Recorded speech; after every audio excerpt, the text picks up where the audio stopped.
Hermanos, abran sus Biblias brevemente en el Salmo capítulo 14. Salmo capítulo 14.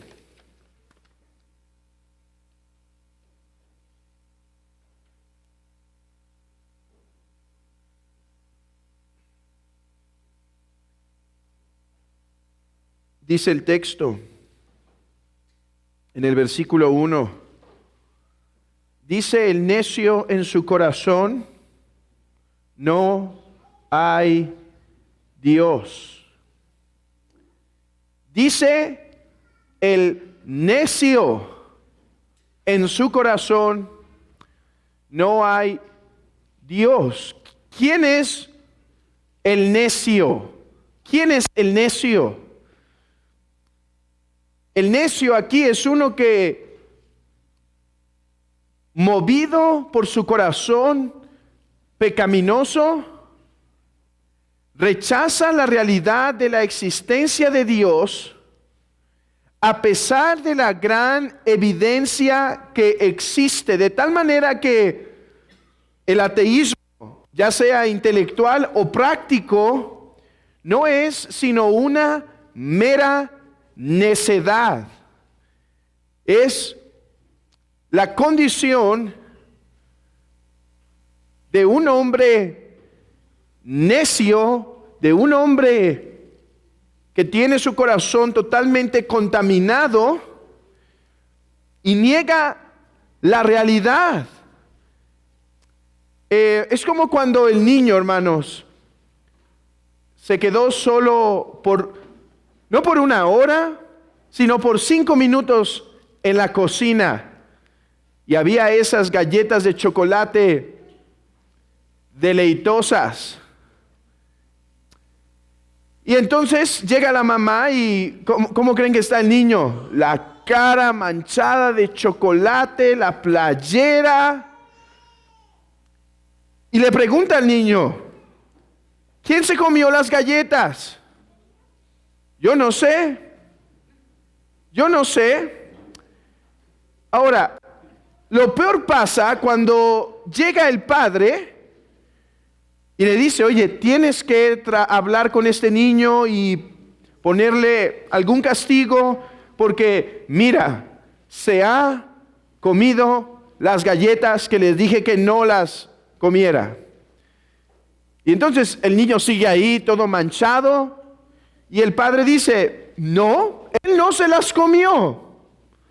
No, mira, ve sus manos, están llenas de chocolate, ve su boca, mira, abre la boca, todavía trae un pedazo de galleta en la boca. Pero el papá se quiere ir rápido porque ya empezó el partido. ¿Sí? Y espero que la ausencia del día de hoy no sea porque algunos cayeron en la tentación, ¿verdad? En el día del Señor. Pero bueno, ese sería otro tema, ¿verdad? Bueno, abran sus Biblias en el cuarto mandamiento, hermanos. Pero el padre se quiere ir rápido. Y entonces la mamá le está diciendo, mira las evidencias. Y él dice, no, él no se lo comió. Y entonces se va. Eso es necedad.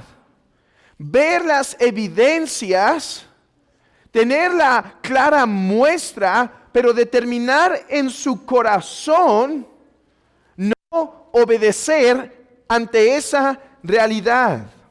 Bueno, hermanos, hoy vamos a hablar, hoy vamos a dar evidencia de por qué es necio el que niega la existencia de Dios. El día de hoy, en nuestra lección 15, todavía seguimos en el capítulo 1 y todavía continuamos en el párrafo 1 de nuestra exposición, viendo la teología natural por cuarta vez. Y el día de hoy vamos a ver cómo practicamos la teología natural. A ver, hermanos, ya hemos definido qué es la teología natural. es aquel razonamiento intelectual que hacemos al contemplar la creación por medio de la luz de la naturaleza en nuestro corazón y deducimos que Dios existe y que Dios es de cierta forma a la luz de observar la creación, ciertos principios y demás.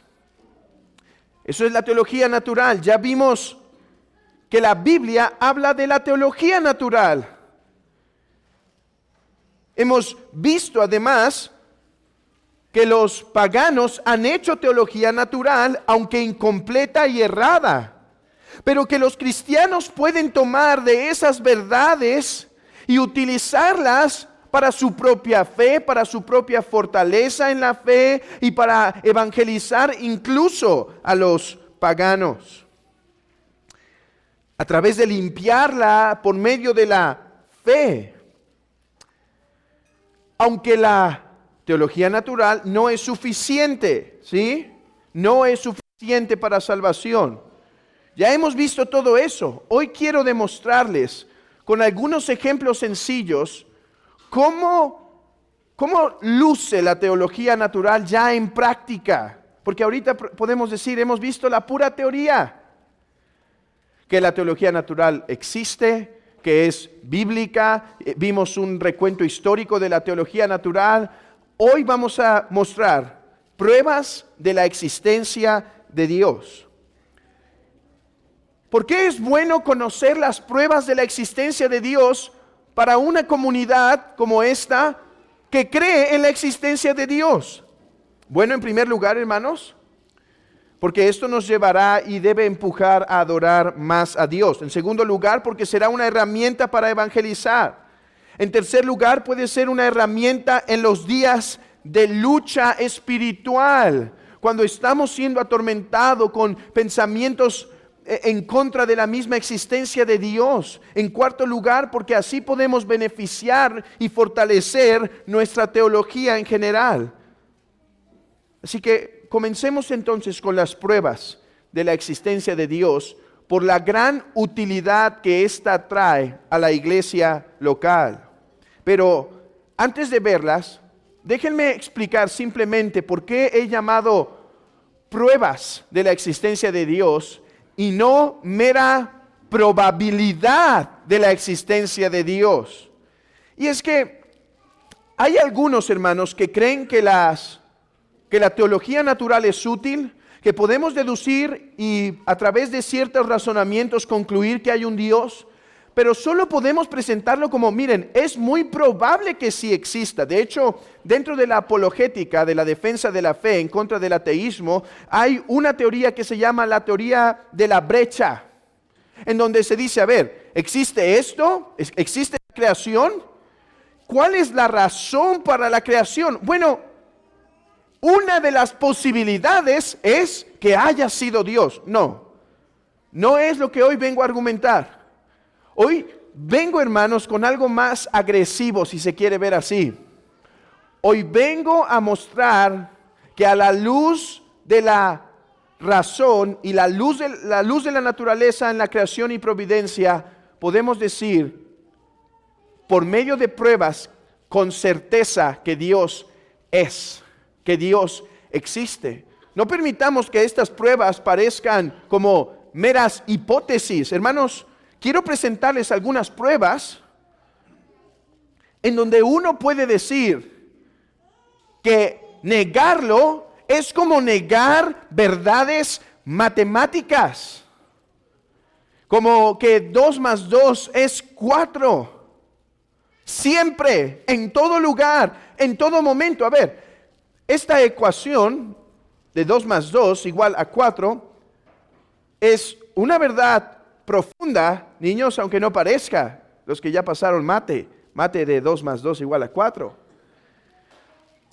Es una verdad profunda porque hay un principio universal en esto, y es que no importa en qué lugar, no importa en qué país, no importa en qué tiempo, siempre ha existido esta verdad que 2 más 2 es igual a 4.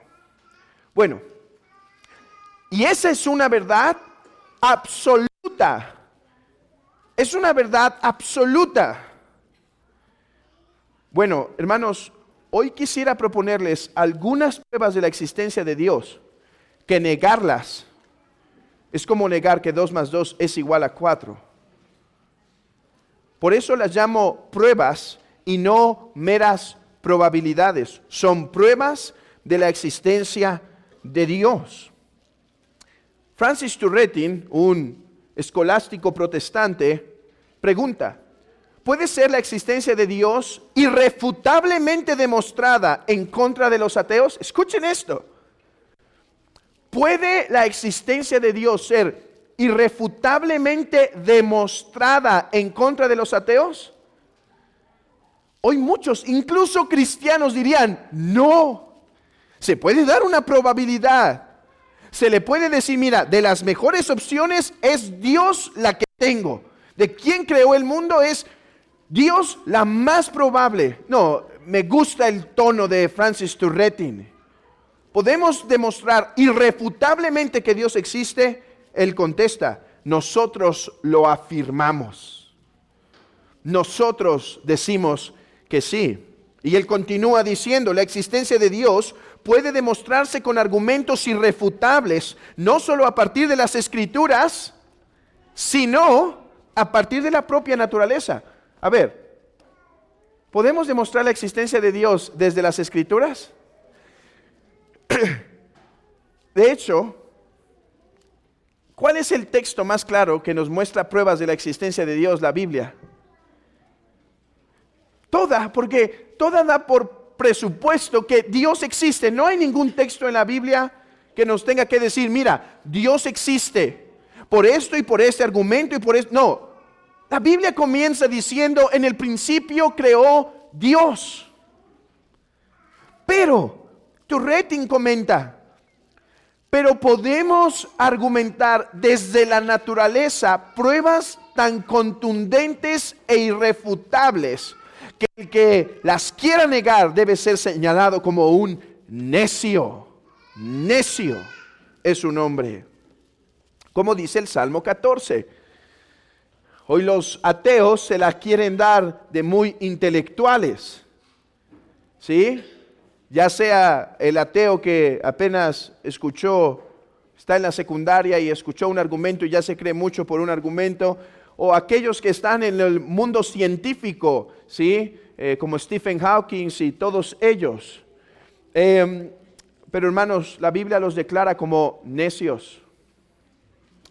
Necios. Que van en contra de la razón misma. Se ven muy inteligentes, muy intelectuales.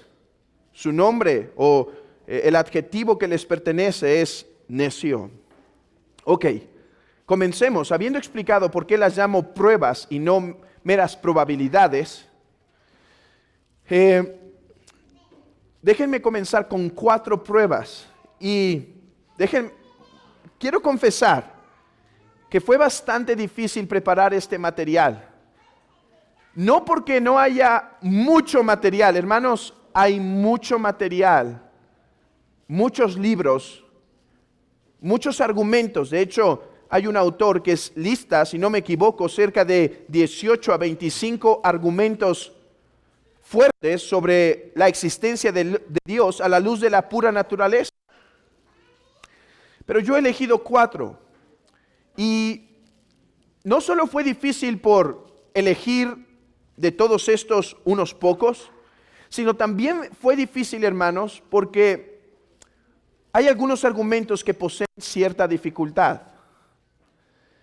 Entonces, he elegido proceder de la siguiente manera. Voy a comenzar con los argumentos más sencillos, más simples. Y conforme vayamos avanzando, voy a ir desarrollando los argumentos más complejos. A ver,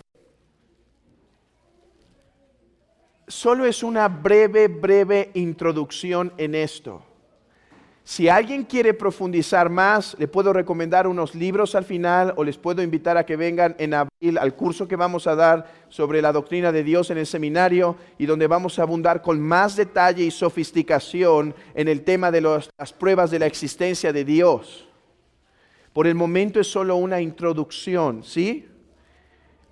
Ok, en primer lugar, podemos comprobar o demostrar o probar la existencia de Dios a la luz del orden en el cosmos. A la luz del orden en el cosmos.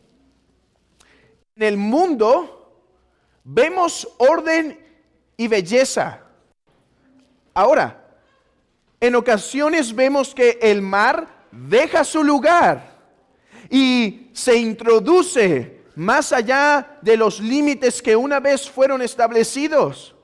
Pero esa excepción no refuta la ley, sino que la comprueba, porque la razón por la cual identificamos eso como una anormalidad es porque la constante, el orden es que se mantenga en su lugar. En el mundo vemos un perfecto orden en muchas cosas y vemos belleza. De tal forma que, como dice un autor, solamente alguien ciego, no físicamente, porque incluso físicamente alguien podría deducir, si fuera ciego de vista, podría deducir el orden y la existencia que hay. Pero solamente un ciego espiritual no puede contemplar la creación y decir que no hay un Dios. La gloria de Dios es realmente perceptible a nuestros sentidos y es evidente que hay un orden y armonía en esta sociedad. Tanto que el gran Cicerón, este no es Pablo, este no fue Moisés, este fue un pagano que no tenía acceso a la revelación especial, y él llegó a decir esto: si se arroja un bulto de innumerables caracteres, o sea, letras de oro, con las 21 letras del alfabeto, pueden resultar estampados los anales de Enio, o sea, una obra de mucha calidad. O sea, si tuviese las letras del abecedario y las aviento pero letras de oro preciosas sobre un papel, dice Cicerón, claro que se van a plasmar ahí, pero dudo que siquiera una oración simple se pudiera formar con esa suerte. Para una oración excelsa se requiere un trabajo intelectual de alguien.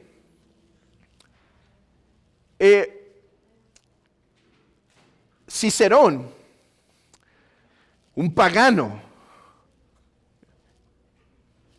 creía o tenía la necesidad de defender la existencia de Dios debido a dos amenazas filosóficas de su tiempo. Uno eran los epicureos y otros eran los escépticos. Así se les llamó a una escuela que se desarrolló de la tradición de Platón. Los epicureos o epicúreos insistían que el hombre debía vivir con placer. Ahora, a veces se malentiende lo que ellos realmente enseñaban, como si fueran unos meros perversos, pero ellos incluso decían, incluso el placer debe ser con moderación, porque demasiado placer produce insatisfacción. Y el propósito del hombre es vivir con plenitud y paz interior. Por lo tanto, déjenme decirles algo, decía esta filosofía, los dioses no existen. Ustedes les temen de que les vayan a castigar cuando mueran, o que tienen que rendirles cuenta, o que no pueden hacer esto o aquello que a ustedes desearían tanto. Pero yo les digo algo, los dioses no existen. Esa era una corriente filosófica fuerte en el tiempo de Cicerón. Había otra corriente llamada los escépticos. Ellos decían, bueno, si hay Dios o no, no lo sabemos. Si hay Dios o no, no lo sabemos. Cicerón, en su libro, La naturaleza de Dios, o sobre la existencia de Dios, intenta demostrar para que el mundo viva en orden, para que el mundo no viva de acuerdo a sus meros placeres, sino de acuerdo a la razón, empieza demostrando que así como es imposible que una oración tan poética y excelsa sea formada por la mera casualidad, así también es imposible que el orden que vemos en el mundo, y Cicerón decía, y ese orden nosotros lo debemos imitar con nuestra conducta, es imposible que haya sido creado fortuitamente. Se necesitaba una mente inteligente detrás de él. Así que tanto los escépticos como los epicúreos yerran. Las leyes que rigen nuestro universo están finamente ajustadas. Y hermanos, noten cuándo dijo esto Cicerón. Hace más o aproximadamente 2000 años. Cuando no se tenía demasiado conocimiento sobre el orden que hay. Hoy, dentro del mundo científico, hay algo que se llama la teoría del ajuste fino. Y lo que quieren decir algunos científicos con esto es que cuando uno estudia, cuando uno puede investigar el orden que realmente existe en el mundo, uno tiene que decir que esto fue ajustado finamente. Y hay muchas formas en las que los científicos hablan de esto. Por ejemplo, la distancia entre la Tierra y el Sol, las condiciones atmosféricas que son necesarias para la vida aquí, la distancia y el orden que existe entre los planetas, de tal manera que ellos deducen, tuvo que haber un ajuste fino. Por eso decía Juan Calvino, que todos pueden tener un conocimiento de quién es Dios, pero mientras más avancen los hombres en las ciencias, más podremos ver que este perfecto balance tuvo que haber sido creado por Dios. Y hermanos, déjenme darles a los que están en escuela clásica, están enseñando a sus hijos en la escuela, en el hogar, déjenme darles un tip en esto. Por eso es que estudiamos las ciencias naturales. Por eso es que estudiamos la física. Porque hermanos, nuestro propósito es llevar a una admiración y sorpresa a los niños. Por medio de decir, miren cuán fino tuvo que ser este ajuste. Miren que hay estas leyes que Dios mantiene, que sin estas leyes un colapso ocurriría. Hay una fuerza constante que está manteniendo todo en orden. Ese es un propósito de la escuela clásica. A través del estudio profundo, llevar a los niños a la adoración. No solo por salir a la calle y ver los cielos, por estudiar libros también. ¿Sí? Estudiar libros con seriedad y ver lo que los científicos han descubierto sobre la precisión, el ajuste fino que tuvo que ocurrir. Y este argumento todavía puede presentarse en una forma mucho más sustancial y fuerte, pero solo lo voy a presentar brevemente y voy a continuar con la segunda. Y es que Aristóteles, otro pagano, porque hoy estamos usando ¿qué libro para argumentar por la existencia de Dios? ¿Qué libro estamos usando? ¿Este? Hay dos libros, ¿se acuerdan? ¿Cuál libro estamos usando hoy? La creación. Ahora, si nuestras conclusiones del libro de la creación contradicen esto, ¿qué está mal? Está mal mi razonamiento de lo que deduje del libro de la creación, porque este es más claro, esta revelación es más clara. y yo voy a cotejar mis deducciones naturales a la luz de esto.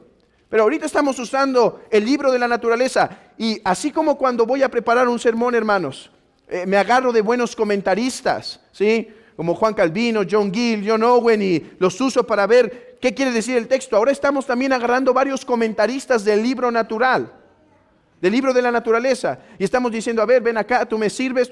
Bueno, Aristóteles tiene un libro que se llama La Metafísica, la Física y la Ética, que son bastante útiles en esto. Y él dice que vemos en las cosas que están dirigidas hacia algo.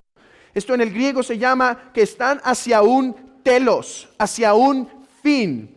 Vemos, por ejemplo, que es del árbol de manzana crecer y dar manzanas, que van hacia ese fin. Vemos también en el sol que tiene esa razón de existir, de dar calor. Entonces vemos en todas las cosas que todas las cosas están dirigidas hacia algo, que son empujadas hacia algo naturalmente. Y entonces es aquí donde deduce él, y junto con el mismo Francis Turretin, que la razón por la cual vemos esta inclinación en las cosas es porque alguien las ajustó para ello.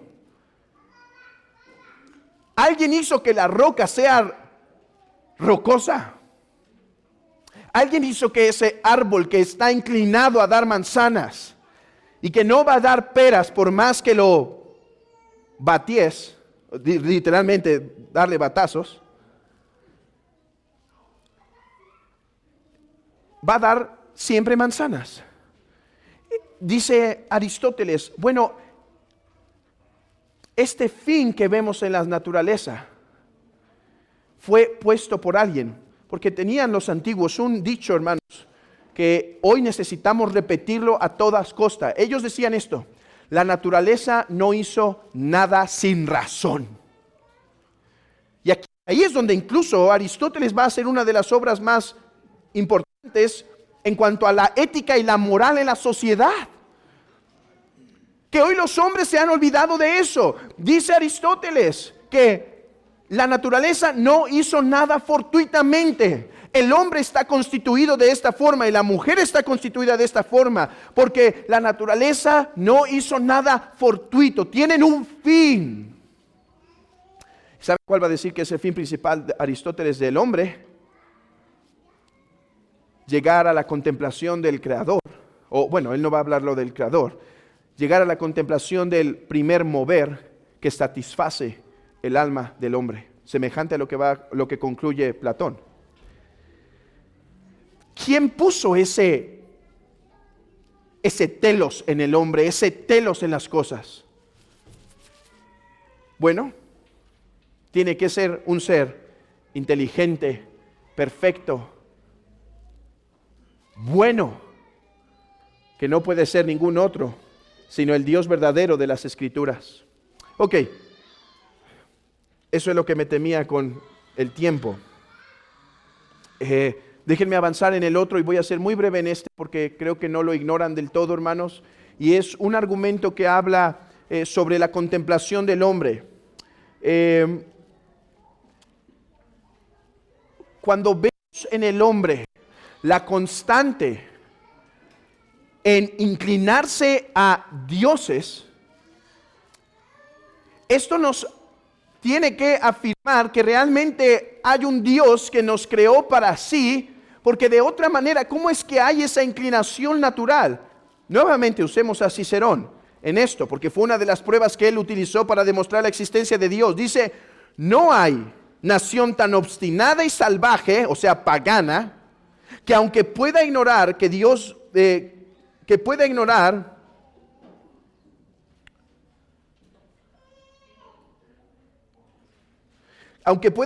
que Dios debe tener, no ignora que debe tener uno. Y esta forma de defender la fe es común en otros hombres. Por ejemplo, dice Turretin, los furiosos intentos de quienes se empeñan en ahogar este conocimiento, incluso mueren en su obstinada negación de la existencia de Dios, atentan contra el juicio universal de que todos los demás han creído en todas las épocas en la existencia de un Dios. Esto no niega que hay ateos, pero hace ver a los ateos como seres extraños en medio de las sociedades y sociedades que han creído en la existencia de Dios. Hay otro argumento aquí, y como he dicho, no puedo desarrollarlo con el tiempo necesario, pero otro argumento, hermanos, es que en las sociedades vemos que los hombres se regulan por leyes. En las sociedades vemos que los hombres se regulan por leyes. ¿Cómo es que en estas leyes hay ciertos principios en común? ¿Cómo es que en todas las sociedades se reconoce que la mujer de uno no puede ser tomada por otro? ¿Cómo es que el robar siempre es algo que está presente en la mente de los demás como algo errado? Dice Petrus van Maastricht en esto: las leyes civiles abogan por una mente divina que primero las revela a los hombres y luego las preserva, para que no caigan en la ruina, disueltas por el odio y las maquinaciones del diablo y los impíos. Ok, esos son mis tres argumentos sencillos y menos complejos. Ahora déjenme darles, hermanos, un tercer argumento que tiene un poquito más de trabajo, pero si ya calentamos nuestra mente con lo demás, no va a ser tan difícil quizá tomar la idea aquí. ¿Y por qué nos sirve? Nos sirve tener ejemplos sencillos, hermanos, para hablar en las calles y demás. Pero también vamos a encontrar en las calles algunas personas más sofisticadas que necesitamos darle una argumentación más sofisticada. O incluso a veces nuestras luchas van a ser tan fuertes que estos argumentos más sencillos pueden ser refutados quizá. Pero hay un tipo de argumentos, hermanos, que uno de estos es el que les voy a presentar hoy, que creo que difícilmente puede ser refutado por alguien que use bien su razón. Y lo tomo en su forma como lo presento de un autor que se llama Edward Fisher. Él tiene un libro que se llama 5 pruebas de la existencia de Dios, y es un excelente material y está en español, es la buena noticia. Y estuve revisando ayer algo de la traducción. En el internet estuve viendo cómo está traducido y se ve muy bien traducido. Digo esto porque hoy en día, hermanos, se está traduciendo material muy mal traducido, pero se ve bien en general. ¿Sí? Ok. Esta prueba se llama la prueba de la causa suficiente. Prueba de la causa suficiente. Vemos, comencemos por ahí, vemos cambio en el mundo. Es perceptible a nuestros sentidos que hay cambio, que hay movimiento. Ahora, este movimiento puede ser físico, como cuando yo cambio mi Biblia de un lugar a otro. Pero incluso existe cambio cuando no hay movimiento. Por ejemplo, cuando dejas la banana por 3 semanas en el frutero, ¿de qué color a qué color cambió? Si no era una banana transgénica o algo así. Pues cambió seguramente de verde hasta negro casi morado, ¿sí? Y si han visto una de estas en su casa recientemente, tírenla porque ya no es comible seguramente. Bueno, para que exista cambio, es necesario que exista algo que lo cambie. Para que exista cambio se necesita que haya algo que sea capaz de mover esa cosa. En el ejemplo que di de mi Biblia es muy sencillo. ¿Qué se necesita para que mi Biblia se mueva de un lugar a otro? La fuerza para ese cambio. Hay alguien que está efectuando ese cambio. Pero, ¿qué de los cambios? Dice Edward Fisher, tomando la idea de la taza de té o la taza de café. Hoy, hermanos, seguramente al despertar, tenían esa taza de café en su cuarto, o en su comedor, o en la cocina. Pero se tardaron en arreglarse o en despertarse. Y entonces el café se enfrió. Ok, ¿qué hizo que el café pasara? No se movió, está ahí quieto, pero ¿qué hizo que el café pasara de un estado caliente a un estado tibio, o peor aún, y casi un sacrilegio, frío? Café frío. ¿Qué fue lo que se produjo? Bueno, en el ambiente hay dos posibilidades. El ambiente estaba sumamente frío, que hizo que el café empezara a cambiar. Vean esto, ya había algo frío que produce que esto caliente se empiece a enfriar, a tibiar. Bueno, o la travesura del niño pudo haber sido otra razón, ¿no? Sacó un hielo del congelador y echó el hielo ahí. Bueno, cualquiera que decidamos establecer cuál fue la causa, el punto es que tenía que haber algo con las propiedades de enfriar que fuera capaz de tibiar el café. Ok.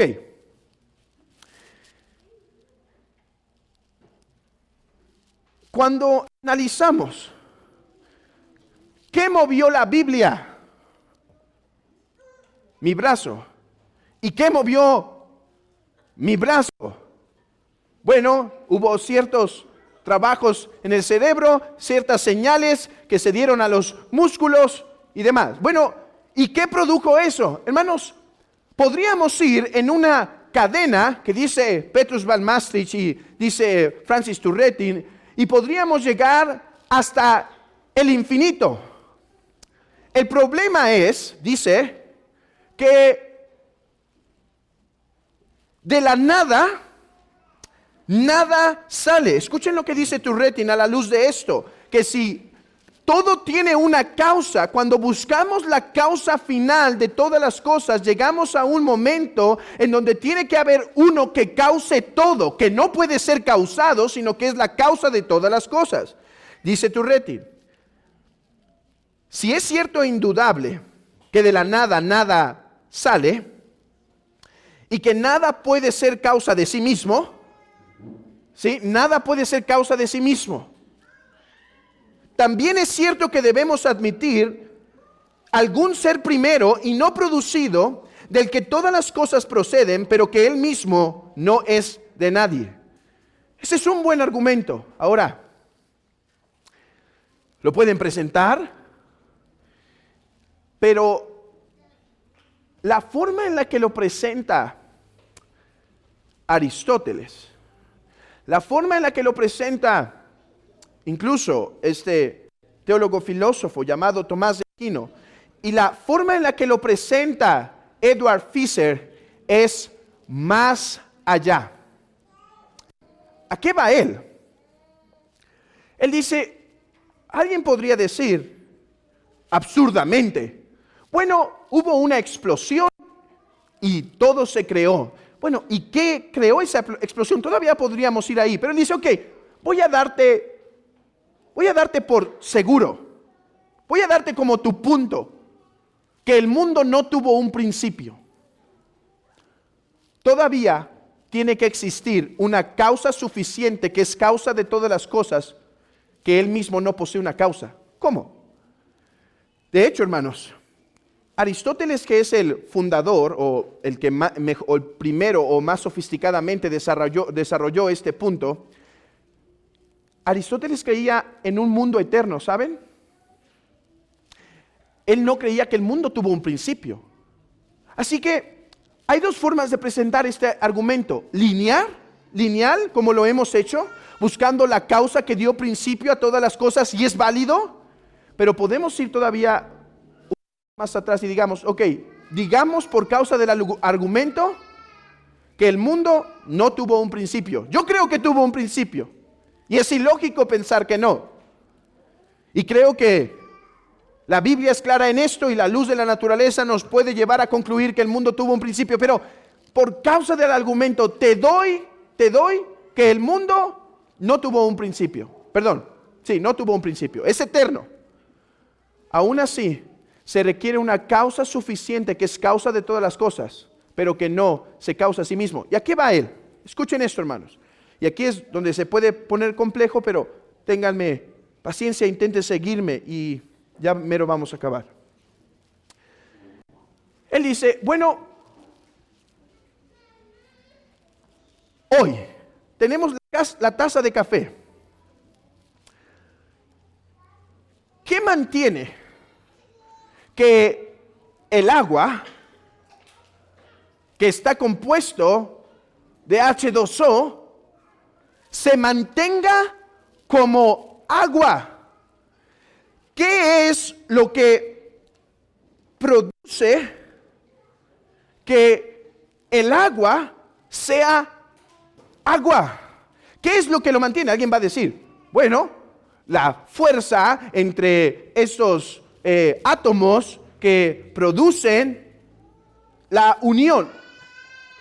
Eso no es respuesta a la pregunta. Eso nos está diciendo cómo está pasando, cómo es que se mantiene así. Pero la pregunta es, ¿qué es lo que mantiene esta cosa siendo lo que es?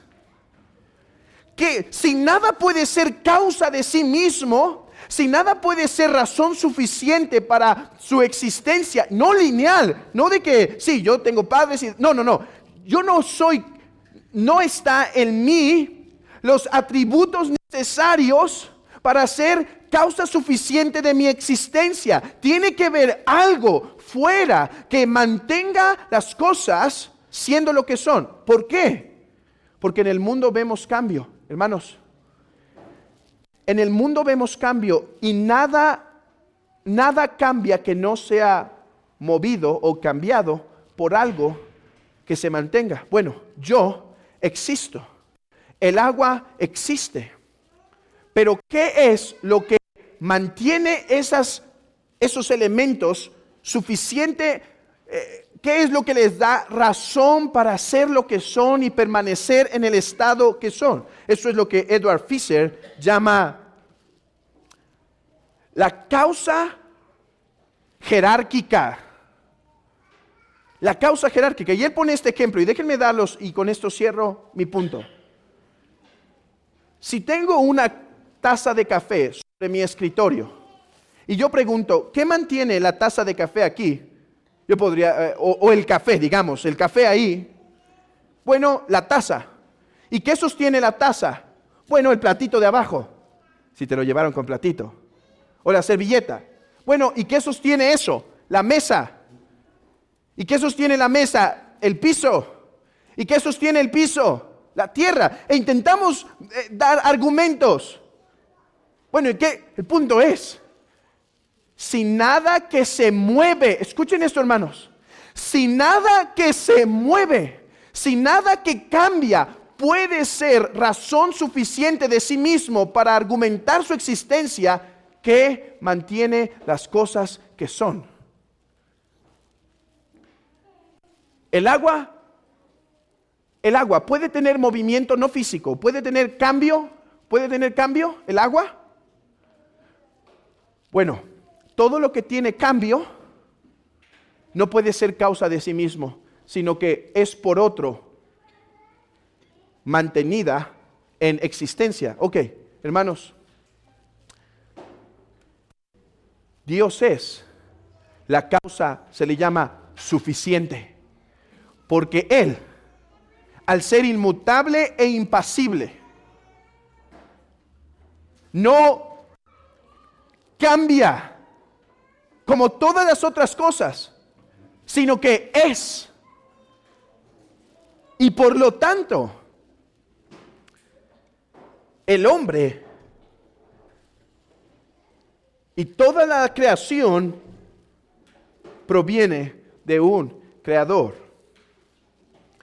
Hay otros argumentos, hermanos. Ya no voy a poder darles el cuarto argumento y tenía otros tres que iba a mencionar, pero está el argumento de la distinción entre esencia y existencia. Ese argumento dice, si nosotros podemos distinguir entre la esencia de algo y la existencia, la pregunta es, ¿qué es lo que produjo que esas ideas, esas esencias se materializaran en cosas actuales? Por ejemplo, hermanos, niñas, este le va a gustar a ustedes.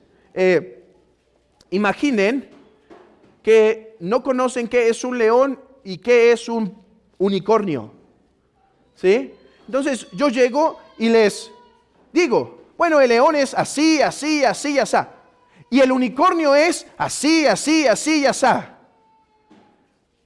Esto es definir su esencia de las cosas. Pero, ¿qué es aquello que hizo que las cosas no fueran solamente esencia, sino existencia? Porque les tengo malas noticias, niñas. El león sí existe, pero el unicornio no. La pregunta es, ¿qué hizo que esas ideas o posibilidades no solo fueran esencias, sino existencias? Otro ejemplo es que vemos en el mundo cosas contingentes, o sea, cosas que pudieron ser y no pudieron ser. El mundo, ¿pudo el mundo ser o no ser, o es necesariamente? No, pudo no ser. Bueno, se necesita un ser que no sea contingente, sino que necesariamente exista para que todas las otras cosas contingentes puedan existir. Ok, paremos. Conclusiones. A la luz de estas pruebas, podemos demostrar que Dios existe y que además es ese ser perfecto del que nada mayor, como dice Anselmo, se puede pensar. Porque de cada uno de estos argumentos, hermanos, no solo podemos decir que Dios es, sino podemos decir algo de cómo es. Por ejemplo, que es simple, que es acto puro. Y a mí me pareció muy interesante, hermanos, que hubo un pagano, no un cristiano, que a la luz de contemplar la creación terminó diciendo, y Dios es aquel por el cual nuestro corazón está inclinado, y Él mismo es amor e inteligencia y no necesita nada de los hombres. Muchas de esas cosas se pueden comprobar, de manera que el Dios que podemos deducir a la luz de la creación no es otro, sino el Dios de las Escrituras. ¿Es suficiente este conocimiento para decirnos que Dios es trino? No. ¿Es suficiente este conocimiento para decirnos que Dios envió a su Hijo nacido de carne y nacido bajo la ley? No. Pero es suficiente para convencer a los hombres que hay un Dios y moverlos a su presencia. La próxima lección veremos los beneficios de esta teología natural. Hoy solamente déjenme cerrar con las palabras de Stephen Charnock cuando dice, si para los ateos es necedad negar o dudar la existencia de Dios, o sea, es necio lo que hacen, hermanos, es nuestra sabiduría y firmeza establecer la verdad que Dios es. Si es necio no creer en Dios, es sabio hacerlo. Es la gloria de su iglesia. Pues el principio de la sabiduría es el temor a Jehová. Hermanos, esta es la base de la religión. Si Dios no existiera, no hay religión. Es porque Dios es que el hombre ha sido creado para adorarle y alabarle a Él. Es por eso que estamos hoy aquí. Hermanos, es por lo que Él es y cómo es que Él merece nuestra adoración, nuestra devoción. Hermanos, y esto cambia la vida de los hombres, porque el principio de la sabiduría es el temor a Jehová. Pero de esto hablaré la próxima semana. La próxima semana, no se preocupen, no daré más argumentos. Esto lo haré ya en otro momento, en otros contextos, en otros estudios en la iglesia. Hoy acabamos con las pruebas de la existencia de Dios, pero la próxima semana quiero aprovechar a utilizar un sermón de un puritano llamado Stephen Charnock, donde demuestra cuáles son los beneficios para el cristiano de fortalecer su teología natural, Porque mi deseo, hermanos, es que esto es una introducción para que ustedes se fortalezcan y lo busquen perfeccionar su entendimiento por sí mismos y puedan así, hermanos, ser beneficiados en sus vidas cristianas.